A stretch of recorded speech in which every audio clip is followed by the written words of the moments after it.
Selamat malam para netizen dimanapun kita berada, salam inspirasi bagi kita semua ya.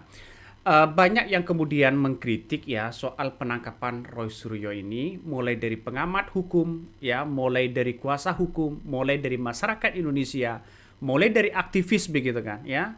Banyak yang menyuarakan kenapa penangkapan-penangkapan seperti ini begitu kan ya, begitu ngerinya begitu. Padahal ya ijazah belum dibuktikan. Kenapa kok langsung ditangkap?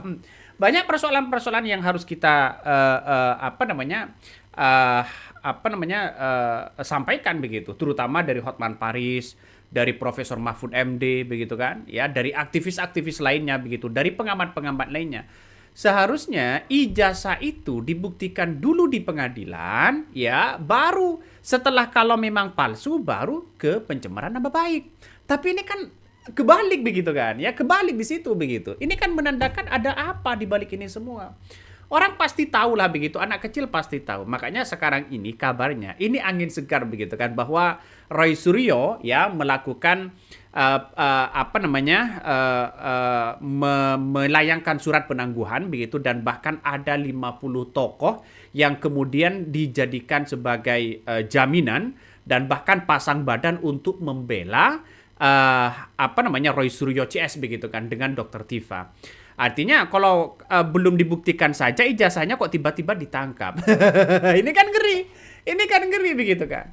Apakah hukum ini sudah diatur oleh kubu Jokowi atau sebaliknya begitu, atau bagaimana begitu kan? Wallahu alam, kita lihat saja begitu kan ya. Salah satu banyak yang kemudian di berbagai media sosial penangguhan ini bisa saja bebas ya, bisa saja begitu kan. Ya, coba kita tonton dulu ya.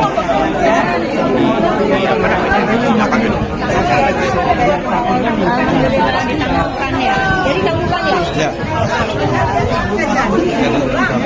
Udah. Gimana mereka yang di dalam ya? Jadi nggak pakai di bawah, cuma pakai kayak menari, bebas kan? Tahan tapi nggak di bawah.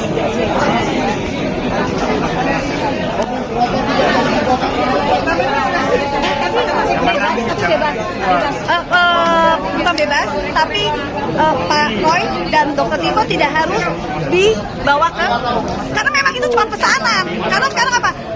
Polisi ada loh, ada dokter loh, ada klinik loh. Kenapa harus dibawa? Apakah itu sengaja pesanan orang ulang tahun? Harusnya ada bu dokter. Ditangguhkan. Oh, alhamdulillah. Ditangguhkan. Kalau boleh. Tadi Pak Ugroseno itu Pak Ugroseno tuh. Suruh pulang. Dia pulang. Nah, itulah yang kemudian yang beredar di berbagai media sosial ya, bahwa Roy Suryo dengan kawan-kawannya begitu kan ya, dengan Dokter Tifa, ada yang berspekulasi ditangguhkan. Tapi saya lihat di berbagai konten-konten dari penasihat hukumnya dari Roy Suryo dan Dokter Tifa ya, sudah melayangkan surat penangguhan, dan di dalamnya ada 50 tokoh yang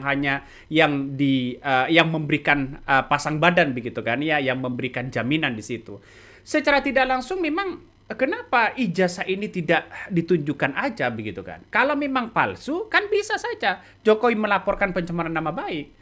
Tapi kalau ini kebalik begitu kan, ya diproses hukum dulu, diproses penahanan dulu begitu kan, baru ya di persidangan. Ini kan agak lucu begitu. Ini kan agak lucu begitu ya. Apakah ini ada pesanan-pesanan tertentu atau bagaimana? Tapi yang jelas orang pasti banyak yang kemudian mengatakan bahwa ada apa dengan situasi dan kondisi Roy Suryo ini begitu kan.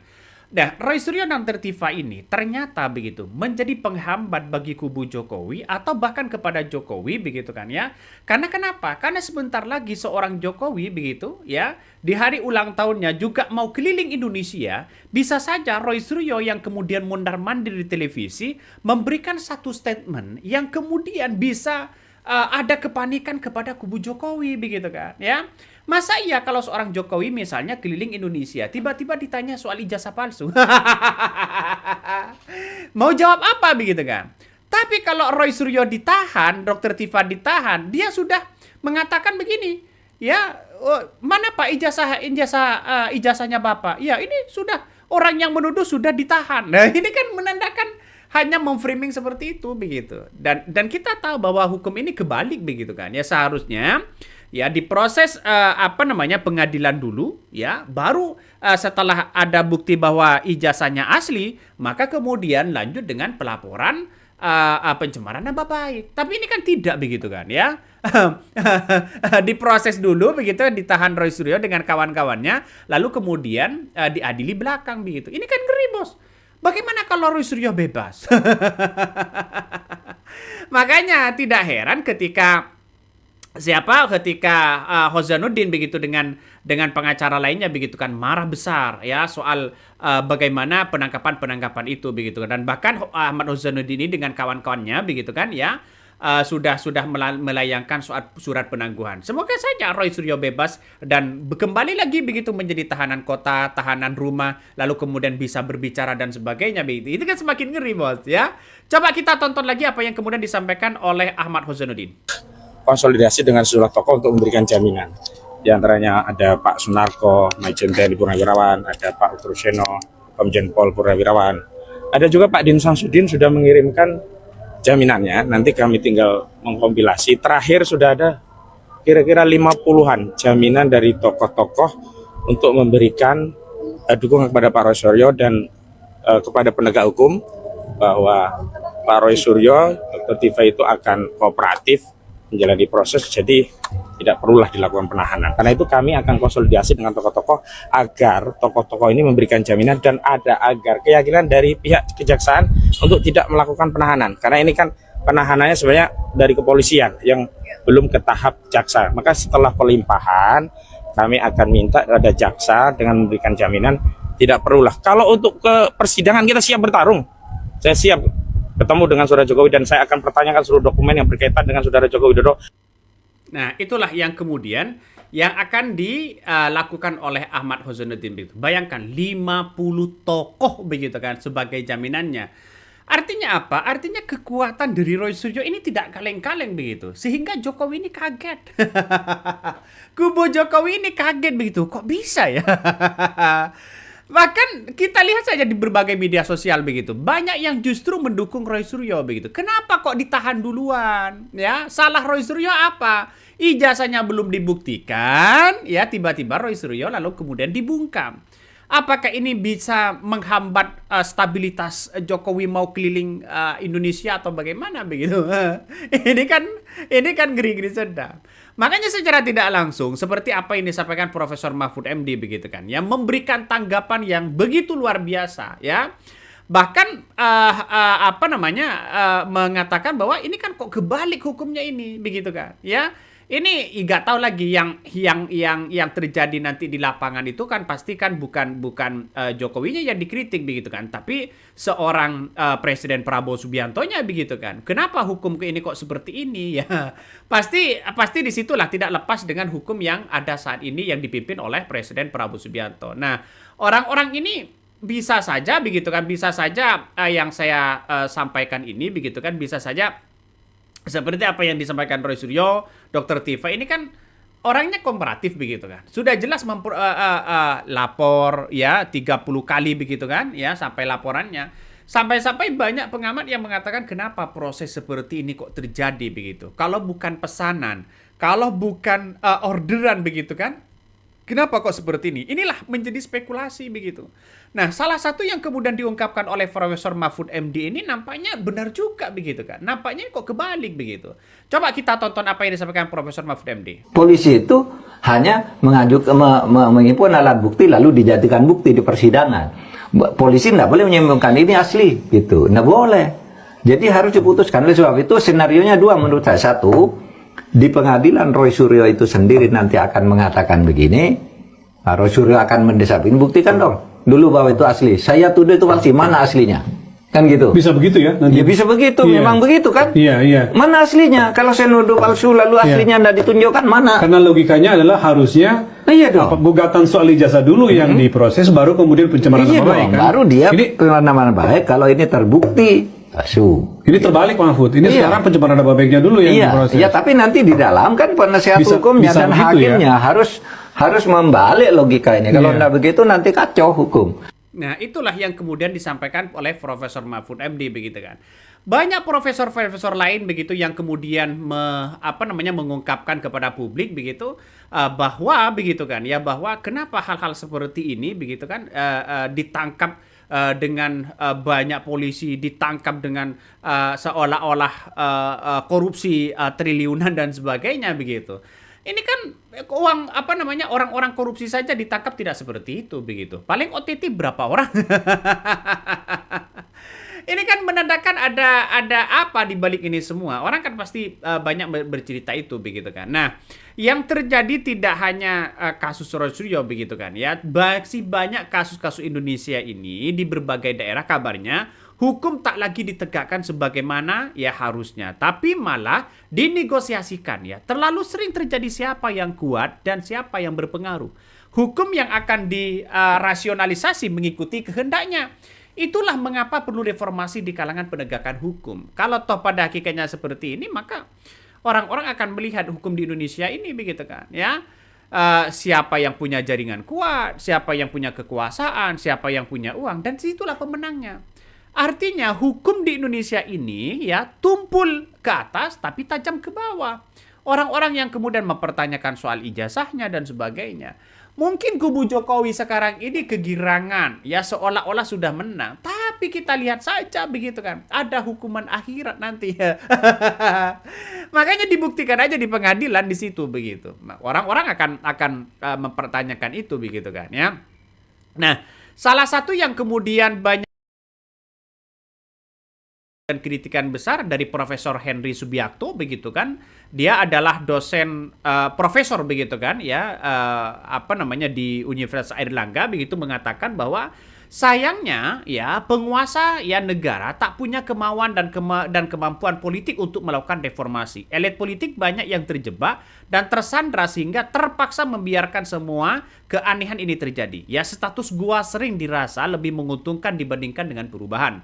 Dalam hal ini, jangan berharap pada DPR akan menyuarakan kebenaran terkait kasus ini. Semua fraksi di DPR sangat ditentukan oleh para ketua partai politik. Maka jangan pula berharap pada para ketua umum partai politik, ya sekarang mereka sudah tersandra oleh kepentingan-kepentingannya. Bisa saja seperti itu, begitu. Tersandra dengan kepentingan-kepentingan politik yang ada. Siapa yang kuat dan disitulah sebagai pemenangnya. Ini kan ngeri, bos, ya. Bahkan tidak hanya itu begitu, tidak hanya itu. Salah satu yang juga berkomentar adalah Susno Duaji. Nah, mantan Bareskrim Kapolri Komjen Purnawirawan ya Susno Duaji menilai bahwa tersangka dugaan pencemaran nama baik dan fitnah terkait tuduhan ijazah palsu Presiden Joko Widodo ya dengan Tifa begitu kan ya masih memiliki kemungkinan dinyatakan bebas.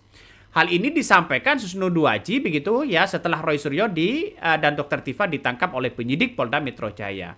Nah, Susno ini mengatakan bahwa peluang itu masih ada ya ketika berkas perkara di Roy Suryo dan Dr. Tifa dinyatakan tidak layak untuk disidangkan oleh jaksa penuntut umum meski sudah dinyatakan lengkap P21. Ini kata Susno Duaji begitu. Ini menandakan kemungkinan besar Roy Suryo bisa saja ya ditangguhkan, bisa saja bebas, ya bisa saja dapat amnesti. Tergantung dengan bandingnya begitu.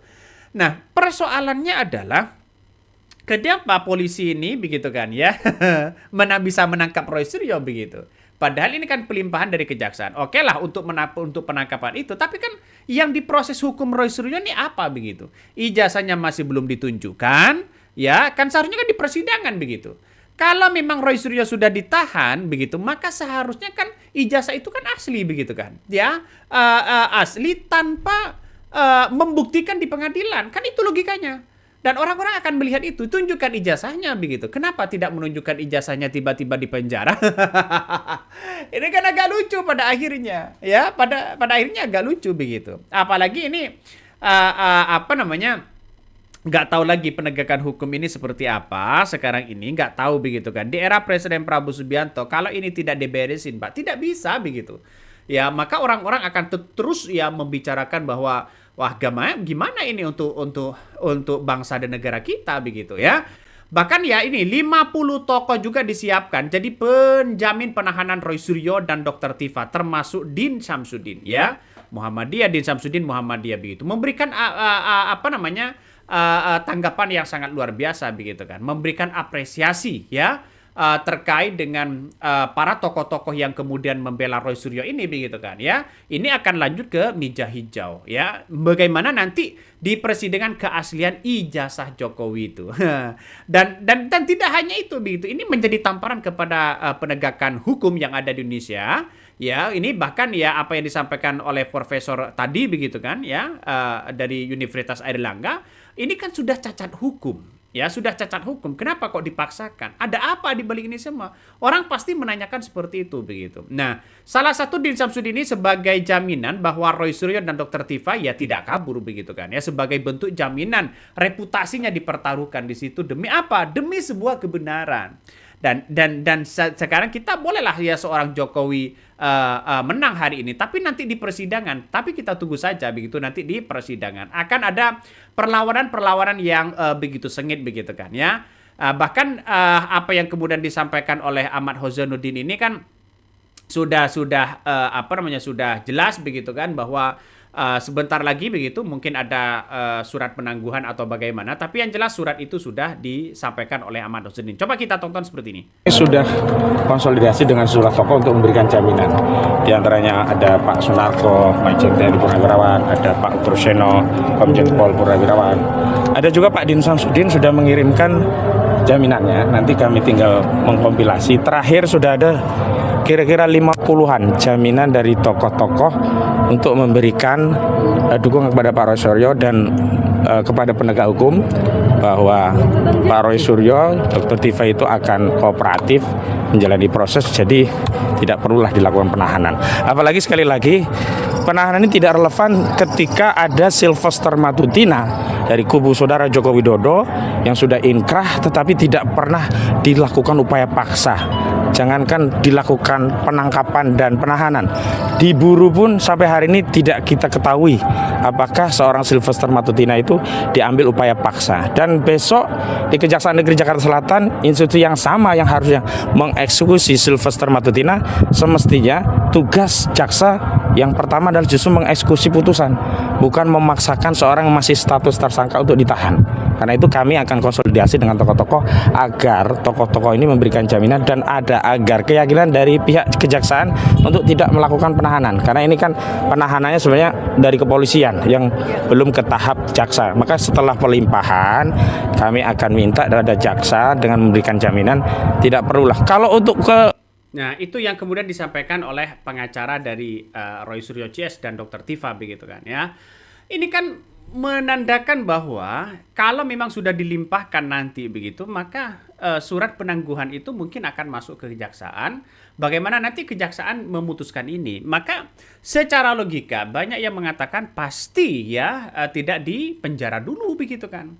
Karena ini kan yang diprosesnya kan pencemaran nama baik dulu, kok terburu-buru begitu. Ya kubu Jokowi ingin menangkap Roy Suryo terburu-buru begitu kan. Ya padahal ini bisa saja aturannya ini gimana begitu kan. Kan kebalik aturannya itu. Pencemaran nama baik dulu dilakukan, ya proses pembuktian ijazah ini justru belakangan begitu kan. Jadi logikanya gimana? Seharusnya kan pembuktian dulu begitu. Apakah jaksa, apakah nanti di pengadilan bahwa ijazahnya ini benar-benar palsu atau tidak? Kalau memang palsu, bolehlah langsung di proses pencemaran nama baik. Tapi ini kan belum ada putusan, kan ngeri begitu kan. Meskipun P21 itu sudah keluar, kemungkinan besar Roy Suryo itu bisa bebas. Dan ini yang kemudian disampaikan banyak pengamat begitu kan ya. Ya realitasnya nantilah di pengadilan pasti banyak nuansa-nuansa yang kemudian akan dicecar begitu kan ya. Dicecar oleh Roy Suryo dengan kawan-kawan mereka. Alhamdulillah penahanan Dr. Tifa dan Roy Suryo ditangguhkan. Perjuangan orang-orang baik di sekitar mereka membuahkan hasil. Semoga selanjutnya pembuktian kebenaran ya belajar lancar ya, ijazah terbukti palsu atau game over. Atau bisa saja begitu. Karena begitu banyak yang kemudian memprediksi hari ini begitu, skenario-skenario seperti itu. Salah satunya misalnya kalau kita baca dari teman-teman ya dari media sosial ya, skenarionya begini. Roy Suryo dan Dr. Tifa ditahan, dilimpahkan ke kejaksaan, masuk persidangan, diponering Jaksa Agung, Roy Suryo dan Dr. Tifa bebas, Prabowo pahlawan, ijazah Jokowi tetap gaib. Masuk persidangan, Jokowi nggak hadir di persidangan, perkara otomatis gugur. Jaksa keluar SKPP, Roy Suryo dan Dr. Tifa bebas, ijazah Jokowi tetap gaib. Nah, juga yang kemudian dapat abolisi dari persidangan, nggak ada persidangan, Roy Suryo dan Dr. Tifa bebas, Prabowo pahlawan, ijazah Jokowi tetap gaib. Ini ada 3 klaster yang kemudian diprediksi oleh masyarakat begitu kan, ya oleh netizen begitu. Nah, hal-hal inilah yang kemudian ketika Dr. Tifa dan Roy Suryo diperiksa begitu kan ya, ini kan masih di kepolisian begitu kan, maka orang-orang akan terus mempertanyakan bagaimana situasi dan kondisi Roy Suryo hari ini. Ya yang saya tahu begitu dari pengacaranya, Roy Suryo dengan dengan Dr. Tifa baik-baik aja, malah tersenyum begitu. Dia langsung mengatakan lawan. Ngeri bos ya. Saya setuju begitu kalau bertarung di persidangan. Bagaimana Jokowi tidak panik nanti begitu kan? Kalau sudah ditanyakan berbagai hal oleh para ahli dan sebagainya begitu. Oke, mungkin itu yang kami sampaikan ya. Tonton terus di channel Hodari Podcast Rakyat ini. Jangan lupa di subscribe.